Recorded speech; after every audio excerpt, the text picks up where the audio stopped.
Good morning, everyone. Welcome to the Center for Spiritual Living in the heart of Las Cruces on this beautiful Sunday morning. Hot one, though. I'm Sarah Benson. This is Doug and Doug. Doug and Doug. We're the Grateful Dougs. Oh, the Grateful Dougs. We're going to start with a couple of songs. I invite you to stand if that's comfortable for you. Yeah, we'll get this going.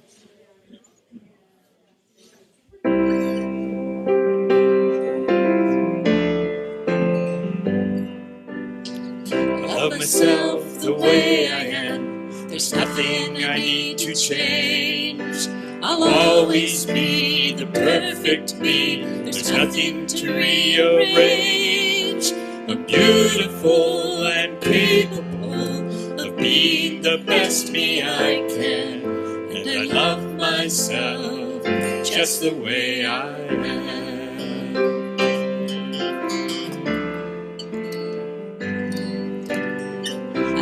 You the way you are. There's nothing you need to do. When I feel the love inside myself, it's easy to love you. Behind your fears, your rage and tears, I see your shining star. And I love you just the way you are.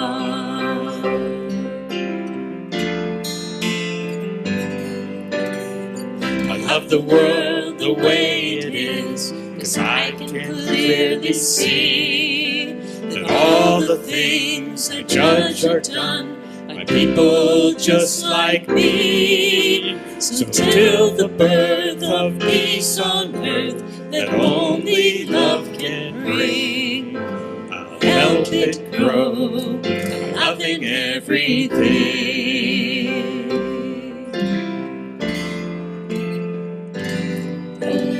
I love myself the way I am, and still I want to grow. The change outside can only come when deep inside I know I'm beautiful and capable of being the best me I can. And I love myself just the way I am. Love myself just the way I am.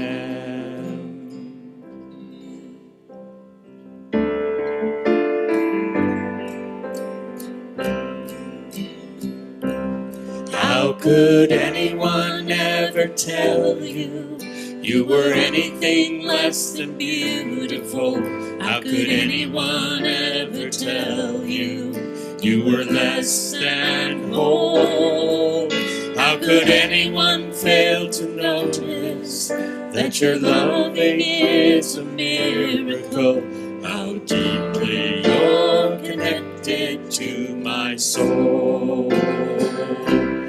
How could anyone ever tell you you were anything less than beautiful? How could anyone ever tell you you were less than whole? How could anyone fail to notice that your loving is a miracle? How deeply you're connected to my soul. How could anyone ever tell you you were anything less than beautiful?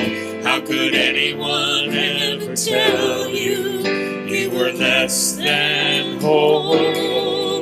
How could anyone fail to notice that your loving is a miracle?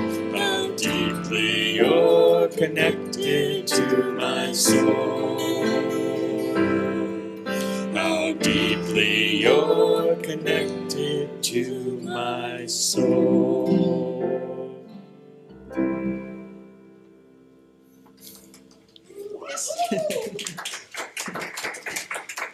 Yes, yay us. What a beautiful group this morning. Thank you all for being here. I'm Judy Hunt, a practitioner. Welcome to the Center for Spiritual Living in the heart of Las Cruces, where our vision is a world in loving partnership for the good of all. Welcome to anyone visiting for the first time. Please help yourself to a packet. They're at each door. We have a gift certificate to the bookstore, so be sure and pick that up. And Science of Mind magazine, which is, I love the magazine. I enjoy it every day. And you can connect with us through there by giving us your email address, and then you'll be on our email newsletter where you find out all the cool things happening here. So, and welcome to those watching online and who will watch later. Saturday, July 13 from 2 to 4, so that's next Saturday, will be a workshop hosted by the Wisdom Through the Pages bookstore on the shadow effect. That's a presentation by Debbie Ford. I've done it, it's very interesting, so I recommend it, led by our own Teresa Valenzuela. And our next accredited class will be Spiritual Principles and Practices, and it's not a huge commitment. It's only 5 weeks. We meet on Thursdays from 4 to 6:30, so that might include more working people. And so that is starting July 18 through August 15, and you can sign up in the social hall. Discover proven practices that bring spiritual principles into action, which is what this center is all about. Oh, and we're going to use the book, This Thing Called You, which is one of my favorite Ernest Holmes books ever. He is so lovey-dovey in there, it's just wonderful. So if you've thought he's kind of hard to read, this guy isn't. Today is a board meeting, so anyone and everyone is invited to board meetings, so attend if you wish. Sunday, July 21, we have the potluck and a town hall meeting where we'll have an informational follow-up to our annual meeting, including this time Reverend Bonnie's report, which we weren't able to get last time. During song and silence and prayer, please legibly write down a question for Reverend Bonnie on the 3x5 card you received, and then our ushers will collect them. This is the wonderful question and answer Sunday. So anything you have a question on of science of mind, who we are, anything like that, put that on there and Bonnie just nails it. Here we believe in the power of prayer, which we call spiritual mind treatment or affirmative prayer. We have prayer requests on the back of every chair, and we have a wonderful group that meets every week, and we pray with you on those concerns. And 5 New Thought Centers meet to pray with you on those prayers. So very powerful. And then we have gratitude forms, so you can tell us how this prayer is working out in your life. And we love those, of course. We love it all. So we wouldn't do it if we didn't love it all. And prayer is something, when you get into it, you really understand that no matter who or what you're praying for, you're always praying for you. So it's awesome. I recommend it. So, and afterwards, I'll be available for prayer if there's anything you're carrying with you this morning that you'd just like to let go of in a quick treatment. I'm really happy to do that with you. So now it is time for song, silence, and prayer.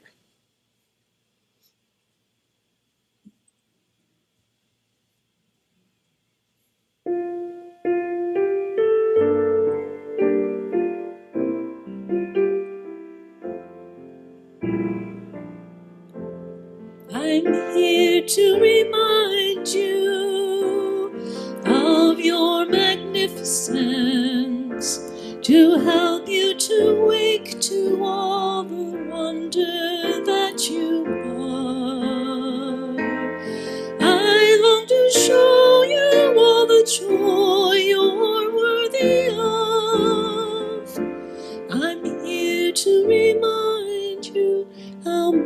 much you're truly loved. You're here to remind me of my magnificence, to help me to wake to all the wonder that I am. You long to show me all the joy I'm worthy of. You're here to remind me how much I'm truly loved. God's here to remind us of our magnificence, to help us to wake to all the wonder that we are. God longs to show us all the joy we're worthy of. God's here to remind us how much we're truly loved. Here to remind us how much we're truly loved.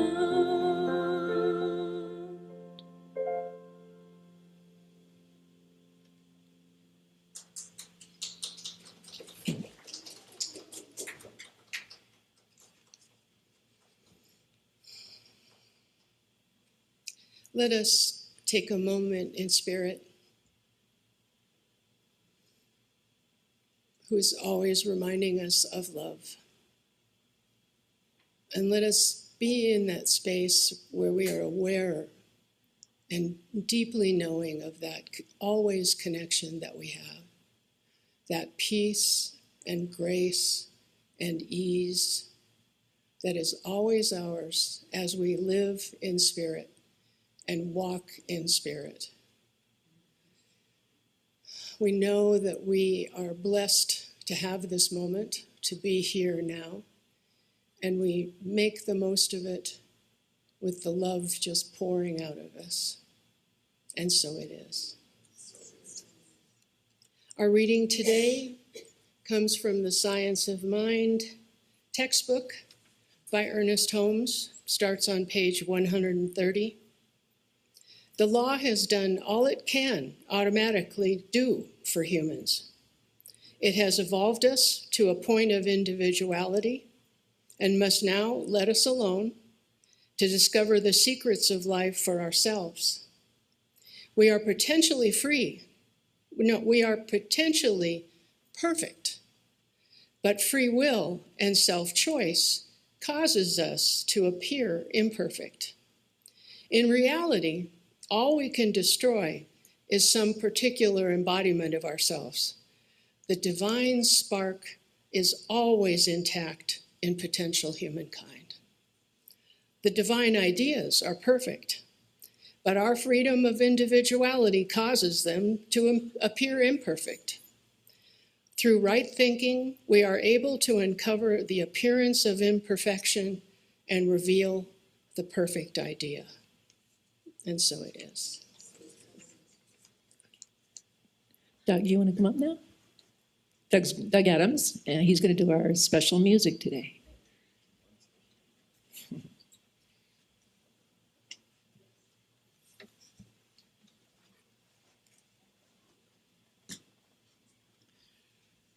You used to see these things around all the time here in the Southwest, and a little cross with yarn wrapped around it, different colors of yarn. I tried to find one last year. I couldn't find one anywhere. They used to be everywhere. They called them Ojo Dios, or God's eye. And that's the name of the song I'd like to play for you.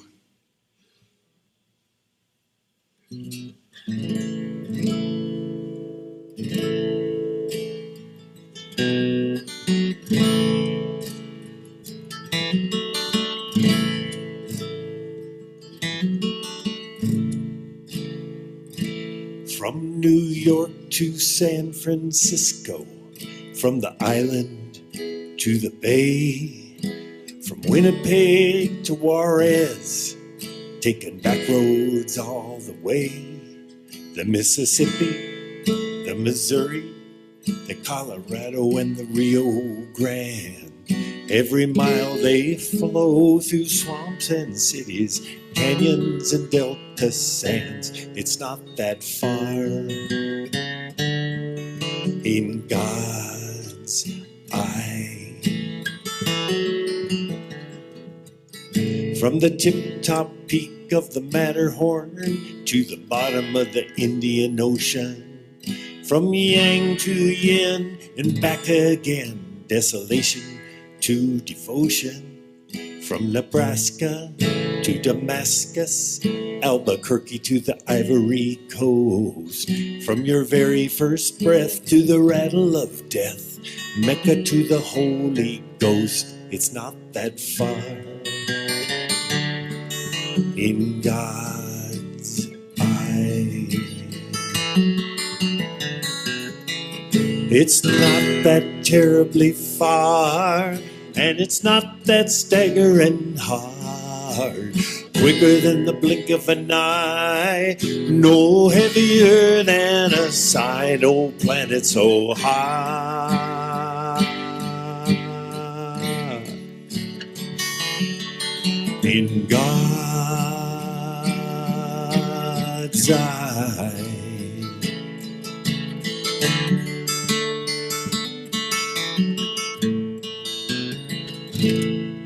From around the white hot glare of the searchlight, under the wall and over the fence, from the hour of your bottomless sorrow to your bittersweet victory dance, from the age of ice to paradise, from home to foreign shores, from rags to riches, straight back to the ditches, from my heart to yours. It's not that far in God's eye. It's not that terribly far, and it's not that staggering hard. Quicker than the blink of an eye, no heavier than a sigh, no planet so high.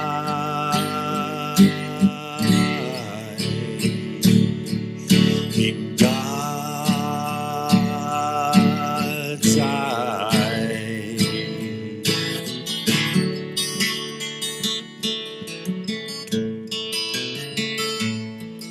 In God's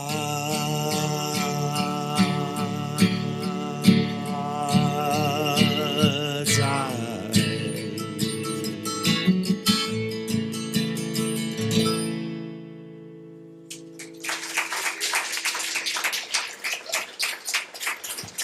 Thank you. Thank you very much. In God's eyes. Thank you. Well, I hope you all have been writing some questions down. If you haven't, put something down, anything about our teaching, our centers that you would like to know more about.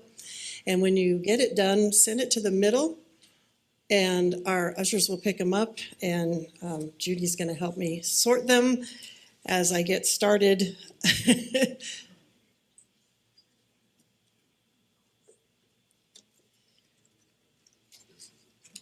Huh? This is a test. This is a test for me. Yeah, this is the test. So I'm Reverend Bonnie, the community spiritual leader here at the center, and we're moving into a month with the theme, Practice Makes Imperfect. And I thought, what better way to start it off than having you all ask me questions and see how I do. So that's why I picked this Sunday as our Q&A Sunday. I usually try and do it in July anyway. And when I was growing up, I was raised by a mother who would tell me, you were made perfect in God's image and likeness. She also told me that my father was, and so was everyone else, and sometimes I found that a challenge, to be quite honest. But she was raised Christian Science, and that's where we have some of our roots. And in religious science, we find a similar type message in the text. The universe holds nothing against us. No matter how many mistakes we have made, we are still perfect beings within. And I think what happens when we hear that kind of message is that sometimes we then determine perfection is our goal, as opposed to seeing perfection as the state of being that we're already in. And there's a big difference there. And what we're teaching is that perfection is the state of being that we're already in.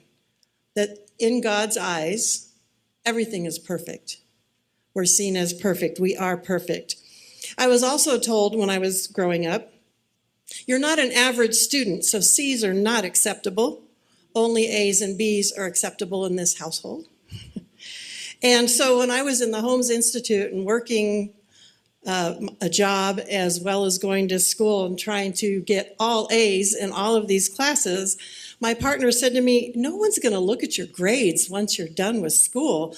All you need is a C in order to pass. Why don't you just, chill a bit?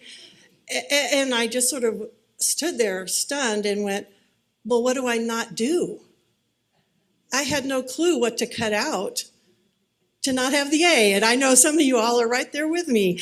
And I'm not bragging. I'm telling you that this is how we develop that social and familial pressure to be perfect, however society or our families define perfection.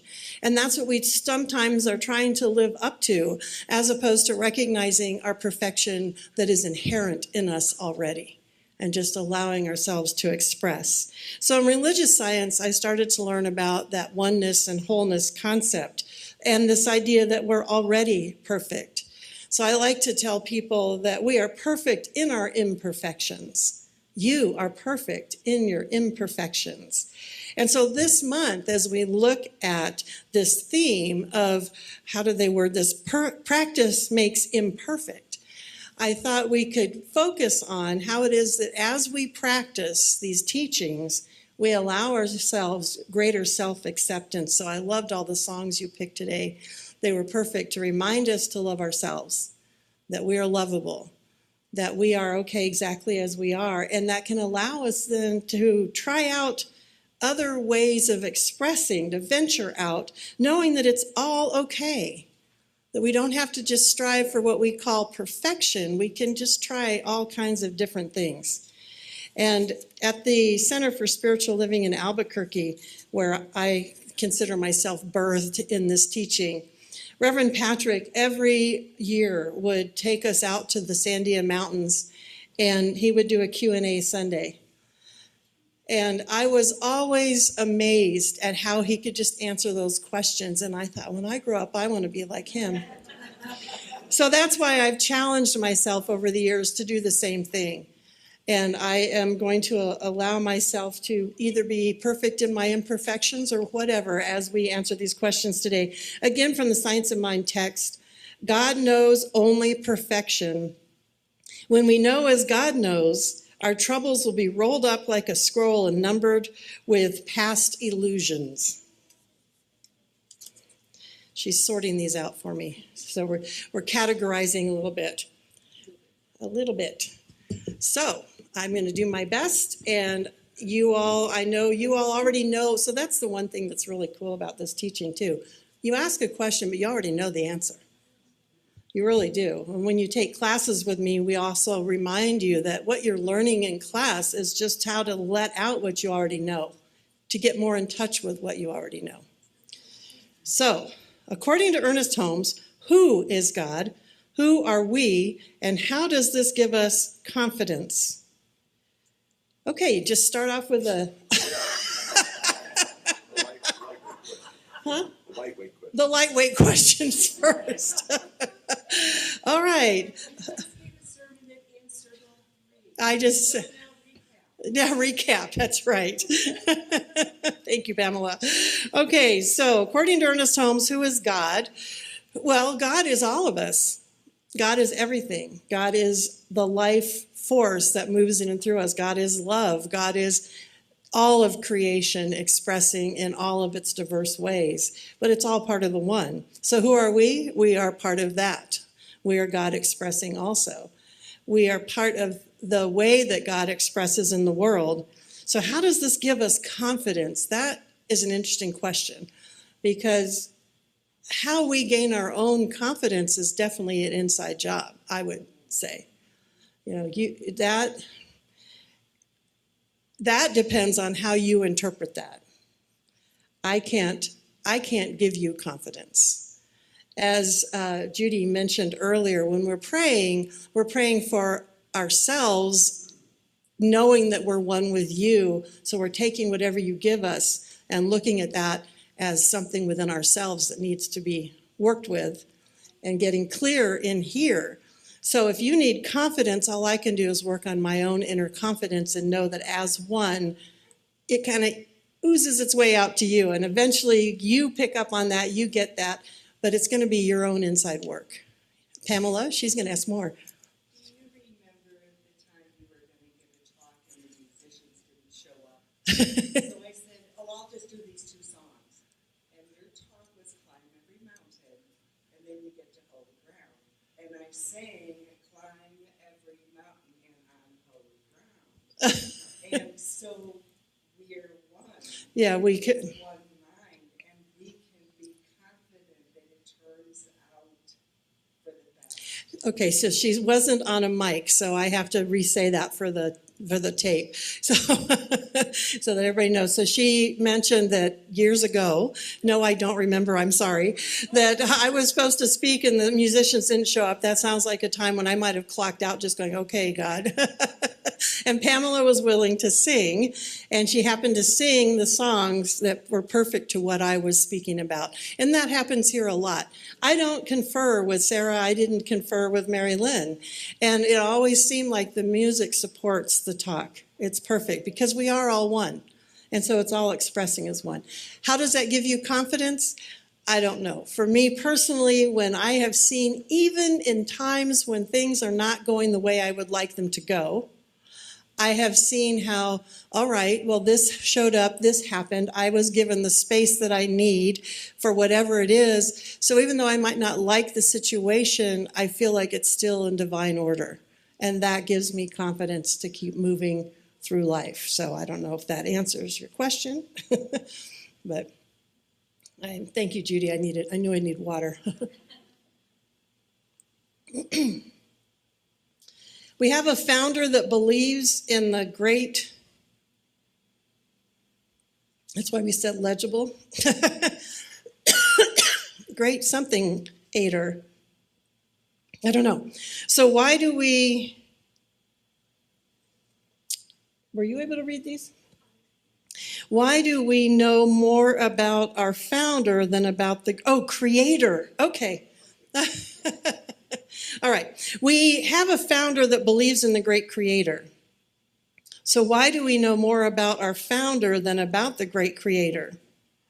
Again, I'm not sure that covers everyone. I mean, because most people come in here, I believe, already knowing about the great creator. They already are in touch with that. And so they're finding ways to express that in a community. And Ernest Holmes happens to be our founder, but we also take from a lot of different other teachers, the Unity teachers, the Divine Science teachers, Thomas Troward, who Holmes studied with. So Ernest Holmes isn't the only person who informs our information or us about the great creator. So again, I'm not sure. If you happen to know more about the founder than the great creator, I would say it's time to keep doing the study within to get to know more about that creator that's in you. Why do we acknowledge Holmes but not Christ? Had it not been for Christ, would we be here? So the Christ consciousness is what we talk about. If you are referring to the man Jesus, that's to me, he's an expression of the Christ, but we all are the Christ consciousness expressing. And Holmes talks about him as well as teachers, depending, speakers, ministers, depending on their knowledge and their background, you'll get different takes on the different holy teachers as we might look at them, as Christ is. Jesus was what we call our elder brother. In Unity, they say our elder brother and way shower, or the one that was able to set the example, the great example, not the great exception. In other words, we get to do, he said, you will do these things and greater things shall ye do. So the idea is that we all have that capability to express the Christ consciousness. And he, Jesus, the man, was an example of how that was done. And we can learn from that example. So how that's expressed has a lot to do with the different speakers up here. Some speakers might be more connected to the Jesus story, and others not so much. My background was in Christianity. I studied that first before I came to religious science. And Ernest Holmes had his roots in Christianity. There was a question years ago at the Albuquerque Center, is religious science a Christian denomination? And you have people on both sides of that answer that say yes and those that say no. And my take is that it's sort of up to you. Again, part of what I love about this teaching is it's up to you, how you want to interpret it, how it's going to speak to you, and what teachings speak to you. There's a whole section in the back of the Science of Mind text that is all looking at the scriptures from the Christian scriptures and how Ernest Holmes did metaphysical interpretations of them. So he was rooted in Christianity. And he and his brother, who was a Christian minister, did a lot of work together. They wrote a lot of things together, and they did a lot of the thinking and talking and bouncing ideas off of each other. So we have very strong roots in the Christian teaching, but Holmes also studied all the other scriptures as well, Hinduism, Buddhism, all the different things that he could get his hands on, and tried to pull those common threads for us to see and to learn from.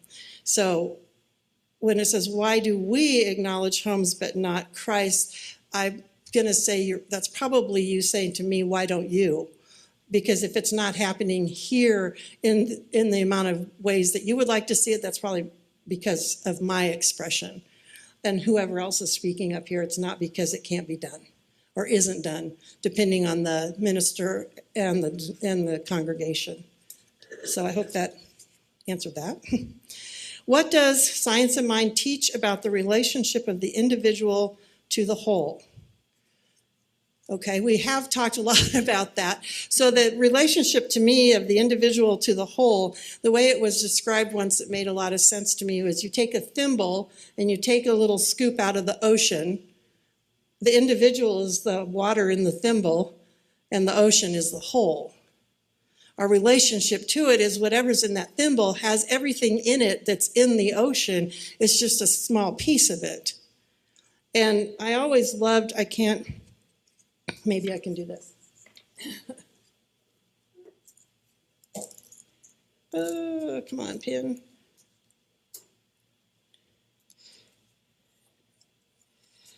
Okay, I don't know, I'll hold this up. I don't know if you can see, I did some waves on there, okay? And you can draw a line. So it looks like those tops of the waves are all individuals, but you see how it's all connected to the whole. That's another picture that was drawn for me once that I was like, okay, I can get that. I can see how we're individual expressions of the whole. And every wave, I happen to come from a family of surfers, every wave is different. Every wave forms a little differently and requires different ways to engage it if you're going to try and surf on them. And yet, it's all part of the whole. So there's just different expressions of the one. So again, there's all kinds of analogies that can be used, but hopefully that helps. How do we bring peace of mind via our beliefs to someone who has lost a loved one? I'm sorry, we lost someone in our community this week. Not this community, the gay and lesbian community, the singing out community. A gentleman who was a beautiful soul. And so I'm feeling that loss, sorry. So how do we bring comfort? I don't know. And of course, I've been trying to find that peace of mind since I lost my son. What worked for me was just having someone sit with me, not preach at me, not remind me of my beliefs that, oh, they're better off where they are. Don't tell me that right now. What worked for me was just having people who could sit there and hold the space with me. Reverend Sam came over, and he had lost his wife, Nancy. Some of you remember them. And we just cried together. We just sat there on my patio and cried. Amy Rohr had lost her son, and she came and sat with me. We spent most of the time in silence, and slowly she shared her story. And again, it was just being in each other's presence. When you have in the immediacy of having lost a loved one, there's no words that are going to make it feel better. There's nothing that's going to make it right, because you want that person there. And that's when I decided, even though we say in God all things are possible, in the back of my mind I'm going, no, they're not, because I can't make my son show up right here, right now. So there are many things in God that are possible as we are alive and as long as we're alive and practicing these teachings. And there are some things that are not going to show up the way we want them to. And since the loss of my son, I've had to grapple with that truth. And so how do we bring peace to someone? All I can say is don't speak platitudes. Don't try and make them feel better. Just be with them.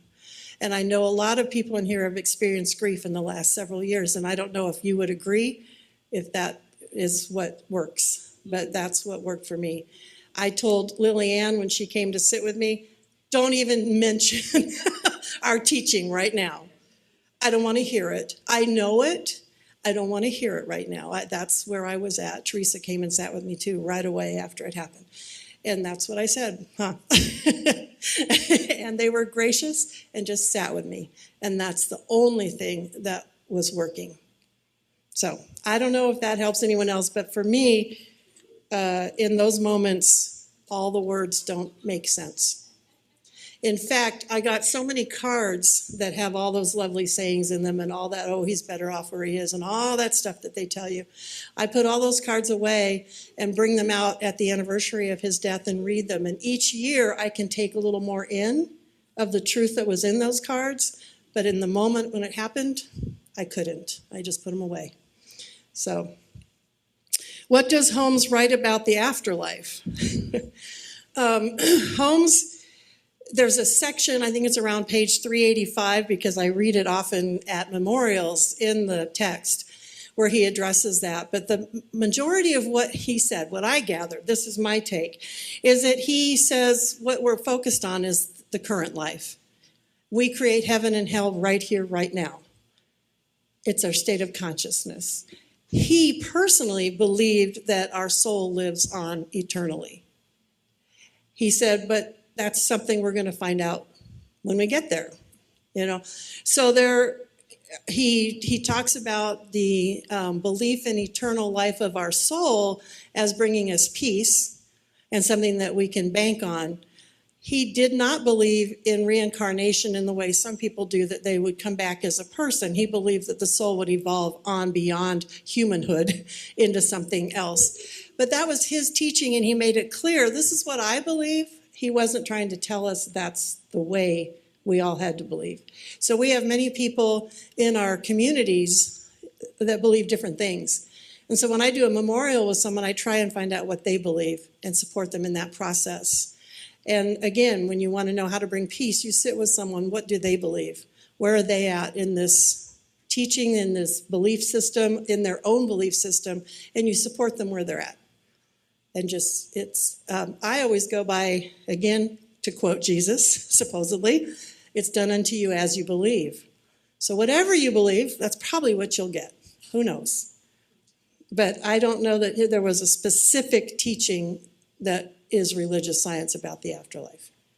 And you back me on that, practitioners, you all? Yeah, Judy says, the beauty is we're free to pick. There isn't a set thing, per se. The continuation of our soul, of our, he does talk about the body doesn't live forever, which was a bit of a difference between religious science and some of our parent, we go back to Christian science. My take on when I've studied Christian science was that Mary Baker Eddy really thought she was going to physically live forever. And I think some of the other teachers believed that also. And Holmes kind of went, well, no, we're going to shed the body. It's pretty clear we've all done that, even those of us who didn't think we would. But the soul and the essence of who we are is what continues. How do we learn to forgive ourselves and move forward? Asking for a friend, laugh out loud. That's funny. That's good. Okay. How do we learn to forgive ourselves and move forward? Forgiving ourselves is loving ourselves, I believe. Forgiveness is one of those concepts that I've grappled with over the years. And what I came to realize, this is my realization, was that once we learn to love, forgiveness isn't even an issue. It's not like, because I kept saying, how do we do it? How do we do it? Give me the steps. How do I forgive? There are no steps to do that. And so it became, for me, I realized, oh, once I actually learned to love the person, the people involved, or myself, the need to forgive goes away.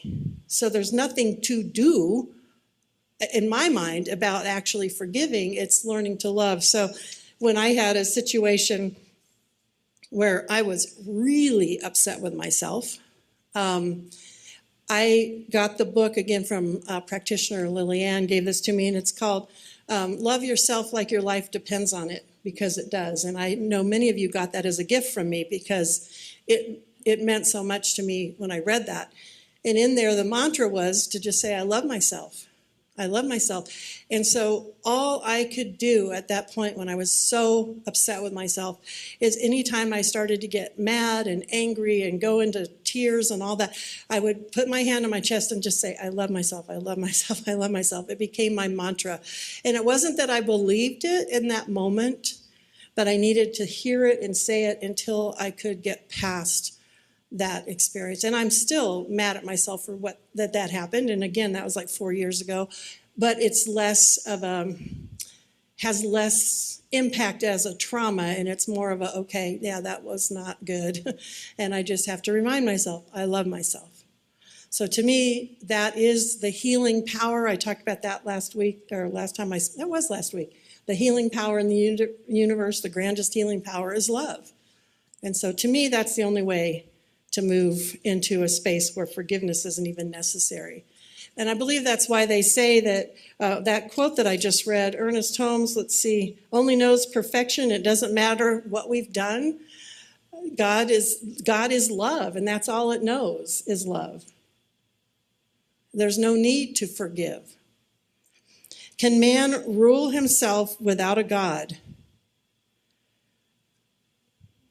Well, I know that there are people in this world, because I have them in my family, who are adamant there is no God. And I learned from Reverend Sam, he would often say to people who said, I don't believe in God, he would say, well, tell me about this God you don't believe in. Yeah. And I love that question, because when you ask that question, you often hear all kinds of things about what people think God should be or is. And often what we teach is not that. The judgmental guy in the sky, as I refer to it, is not the God I'm talking about when I say God. So can we rule ourselves? I would say I'm interpreting that to be, can we be good people? Can we do right in the world without believing in God? I say yes, because a lot of people do. But they also probably believe in love. They believe in life and supporting life. And so in my mind, they're using different words for what I would call God. And if they choose not to, that's okay. So I think we can. I think sometimes the way we think God is trying to rule us is not even necessarily true. So, we have innately within us, I think, a guidelines. We have within us what feels right, and we know what feels right. And yet I also know we also have a lot of what Holmes referred to as race consciousness that tells us what's right and wrong. And some of that we have to question, because we've been raised to think a certain thing is not okay, and maybe it is. I think back to interracial marriage, for example. That was illegal at one time. Gay marriage. Things like that, which as we ask ourselves, wait a minute, where's love in this picture? How does that express? Is it okay? Is it not? We can change what we've been taught was okay, and that can shift. So for me, rules are things that are human created, and we are always needing to question, is this something that society's imposing, or is this genuinely how I'm in integrity with spirit, with God, with life, with love showing up in my life? So again, I hope that answers that question. I know who wrote this one. What is beauty? Troward. Well, that's an interesting question. You all that have been studying Troward, you want to come up and answer?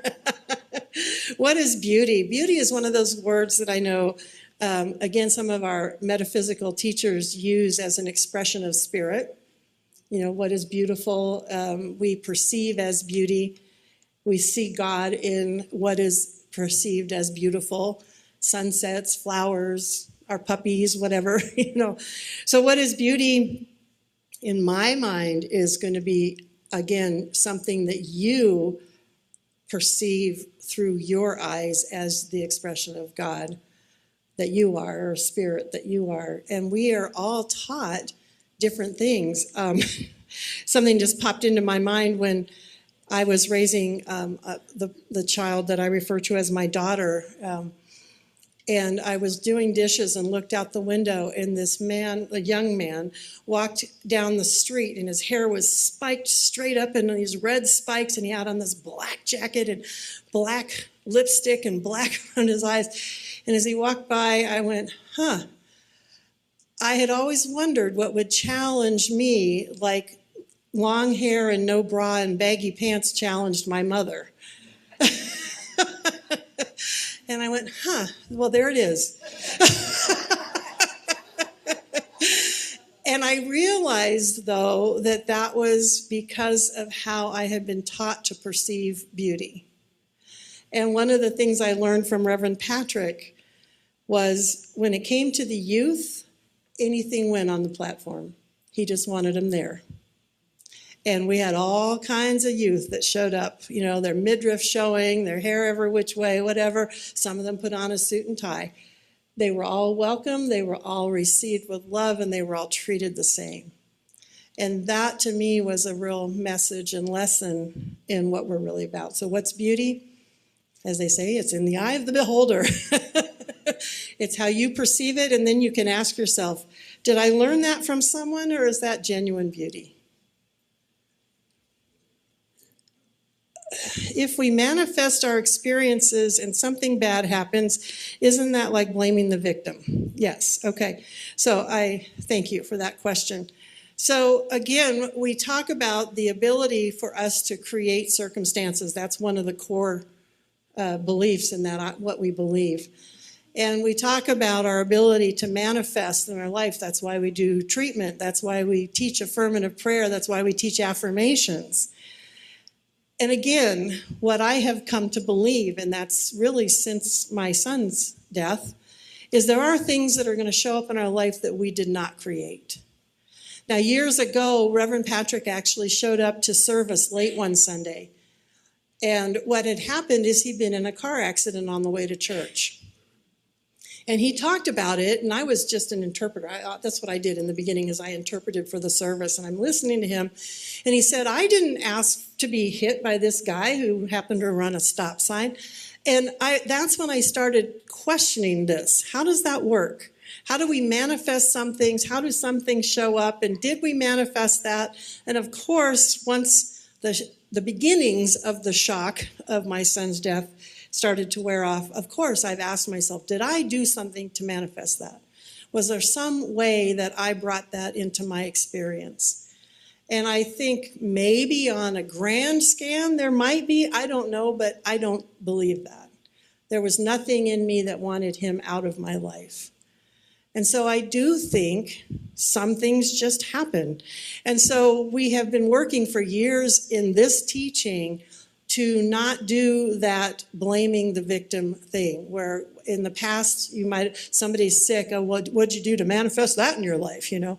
What'd you do to bring that on? And I've had some people say, well, how's that working for you to think that way and to do that, you know?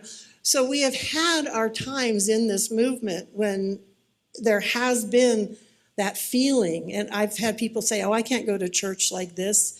Like, I'm going to have to hobble up here with a cane after I get my knee replaced. I don't want to do that. But I'm probably going to have to for a while, I've been told, because we don't want to perceive or be perceived as imperfect.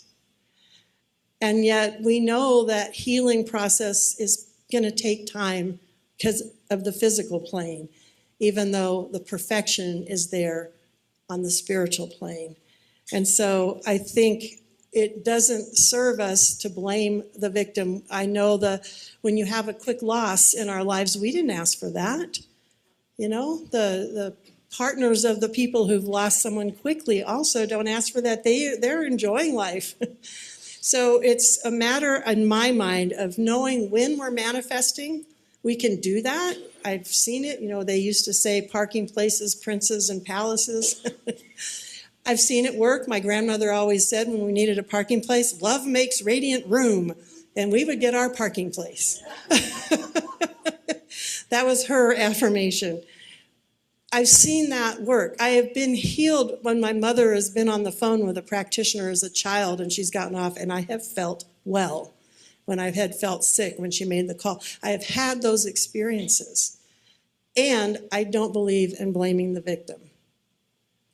Another example that I've learned, and this was through my work as in counseling and learning about being a counselor. I had been in a workshop about working with people who had been raped. And again, you don't want to blame the victim, and you want to empower all people to protect themselves and to make different choices that might be more protecting, even though we're not saying it was your fault this happened. So that's that fine line for me. And I remember thinking about it then, and I think about it here. There's that fine line between what we bring into our life because we are just thinking so Eeyore-ish. I call it the Eeyore complex. You know, we're so down, so negative, we're just drawing this stuff in. There's a difference between that and having this life that we're totally happy with, and wham, something happens that we're not expecting. Because we are all interfacing with each other. I don't know what my son's deal was. Apparently, it was his time to go, if we want to believe in that sort of thing. And at the same time, it wasn't real fun for me or any of the other people who loved him. So how do we balance that? I don't know, but I'm not going to blame myself. And believe me, I went through my entire life with him with a fine-tooth comb. So, why do humans experience pain? Because we're human. I mean, that's all I can say. I think it's part of the human experience. And I think we do create a lot of it for ourselves. I think, and I am as guilty of this as maybe others. I know I don't eat 100% right to support this physical being. I don't exercise the way I should to support this physical being. I know we make choices when it comes to substances that don't necessarily support our physical being. And so when we make those choices, we experience pain. We also, for some reason, judge each other and have little with each other over stuff that brings us pain. And when you really think about it, is it all that important? But we grab onto stuff. I grab onto stuff. When we had the hail damage in here, this room used to be orange. Y'all remember that? It was, somebody came in once and said, can you say creamsicle? That's what color this room was. And when we got to where we could choose the color of the paint to put on this room, you would have think we were deciding who was going to be the president of the United States.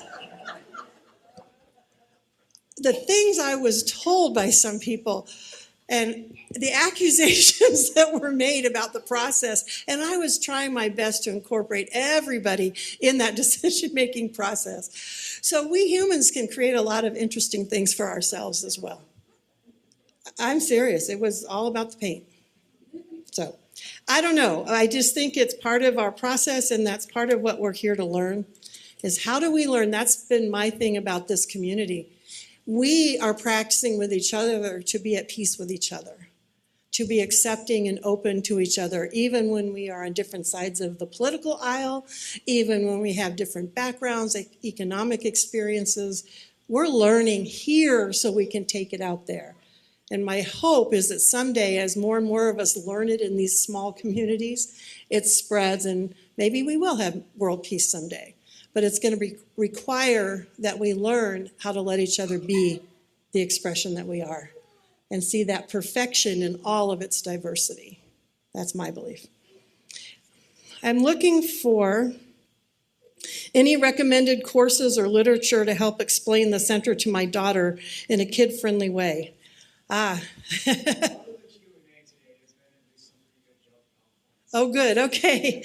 We actually have curriculum in the kids area, so we can, see me after. We can talk about that. And we also, neither one of the people are here that have experience working with kids in teaching this. But there are two people that come to mind. Well, and Teresa, you were a teacher also. How to work with kids and bring this to a child's expression. Now, when I teach the treatment that we do, the treatment process, okay, you all probably learned this as well. So what's the first step? God is. Somebody said something else, though. What? Recognition. Recognition is the big word that we use. The way we teach it to kids is God is. So then whatever comes after that, God is love, life, joy, peace. What's the second step? Unification, and then it's what? Yeah, I am whatever you just said God is. I am love, I am peace, I am joy. The third step, recognition. And how do we do that for kids? I know, I experience, I have, I am, again, whatever that experience is that we wanted to see manifest. The fourth step, gratitude, thanksgiving, how to say thank you for what we just listed, what we said. And the fifth, let go, let God, or release is what we say for the big folks. So that's one thing that we do is we take that treatment process and put it in words that kids can understand, but I also think it helps the adults understand it too. So, but see, I can give you more after. What are the requirements to become a practitioner? Stand on your head and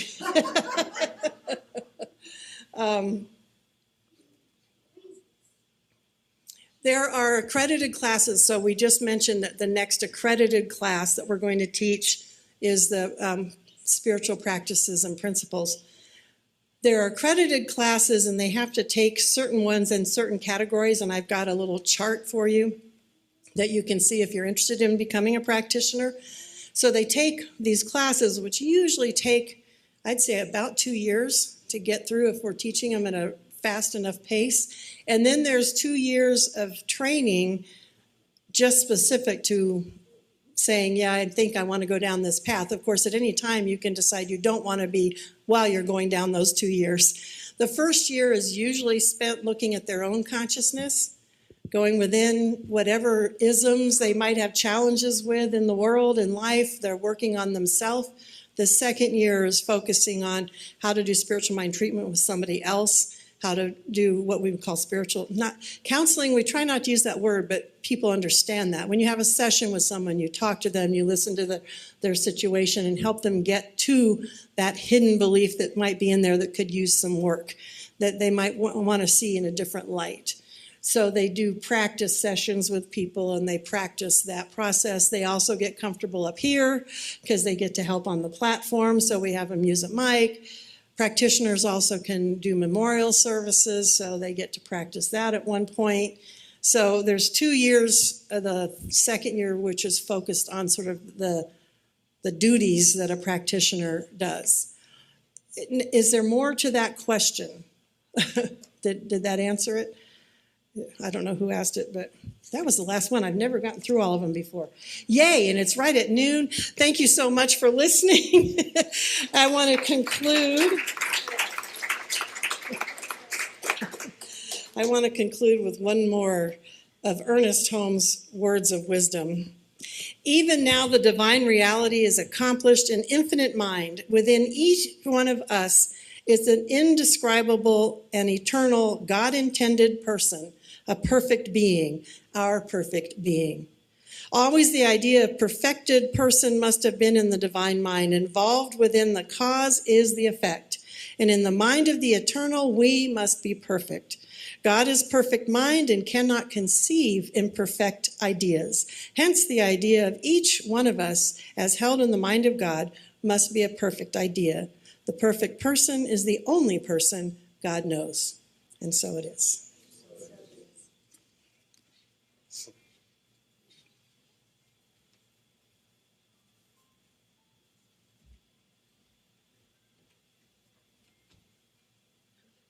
Thank you. Thank you.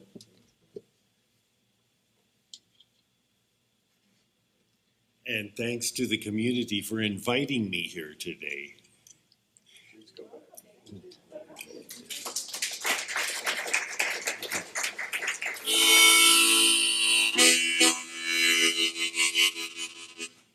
If you get the hang of this one as I'm singing it, feel encouraged to sing along with me.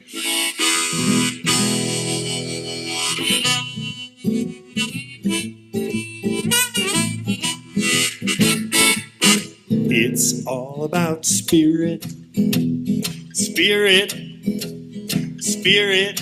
From now on, it's all about spirit, spirit, spirit. From now on, it's all about the spirit. If you listen, you can hear it. The spirit. From now on, it's all about love, love, love. From now on, it's all about the love, love, love. From now on, it's all about the love from within and from above. Love from now on.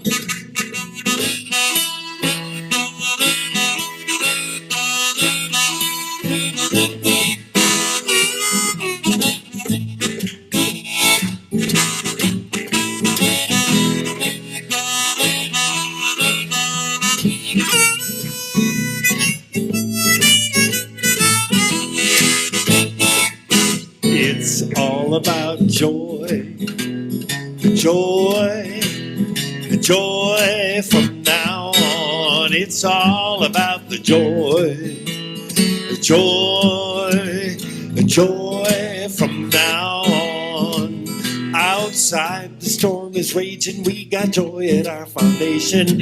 Joy from now on, it's all about spirit, spirit, spirit. From now on, it's all about the spirit, spirit, spirit. From now on, it's all about the spirit. If you listen, you can hear it. Spirit from now on, spirit from now on, spirit from now on.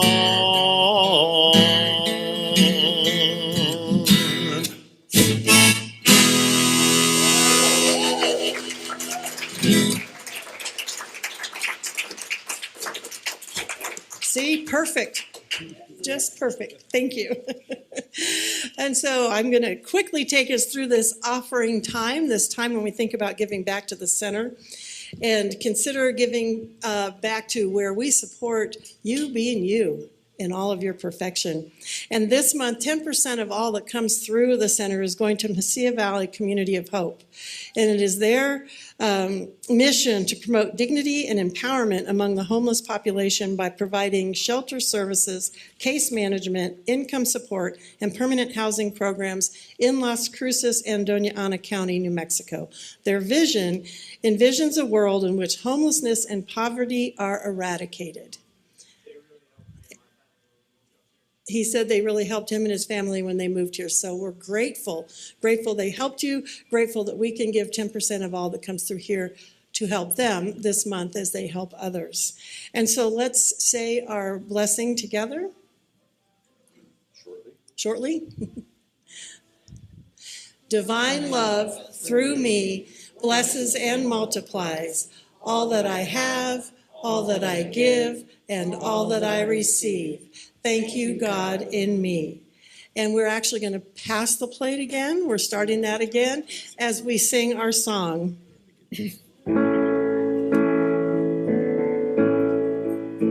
I am so blessed. I am so blessed. I am so grateful for all that I have. I am so blessed. I am so blessed. I am so grateful.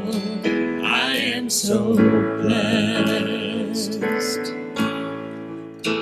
I am so blessed. I am so blessed. I am so grateful for all that I have. I am so blessed. I am so blessed. I am so grateful. I am so blessed.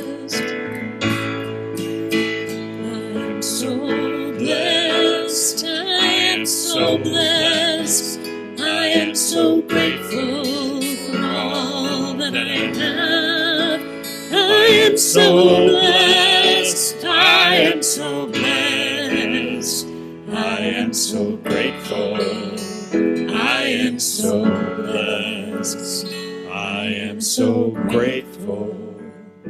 I am so blessed. And we are blessed. And I just know we haven't done this for a while. This is our second Sunday. I don't want anyone to feel that they are doing anything wrong by not putting something in. I saw a lot of head shaking. Just bless the plate and pass it. You can put your blessing in the plate. That energy is important as much as the money that comes in. So we are grateful for everything that flows through the center, the love in the form of money that gets to serve the center and beyond, and all the joy and peace that we generate here for each other, and we take it out into the world. And so it is. Thank you. Thank you all. And so our closing song, Let there be peace. Let There Be Peace. Let's stand and sing our closing song. Thank you, everyone.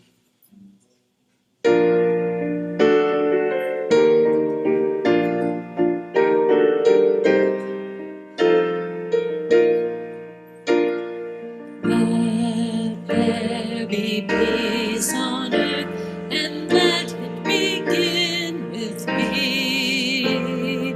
Let there be peace on earth, the peace that was meant to be, with God as our center, family all are we.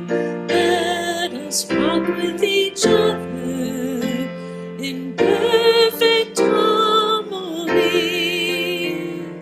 Let peace begin with me. Let this be the moment now. With every step I take, let this be my solemn vow, to take each moment and live each moment in peace eternally. Let there be peace on earth, and let it begin with me. Yay, have a fabulous week. Thanks for being here.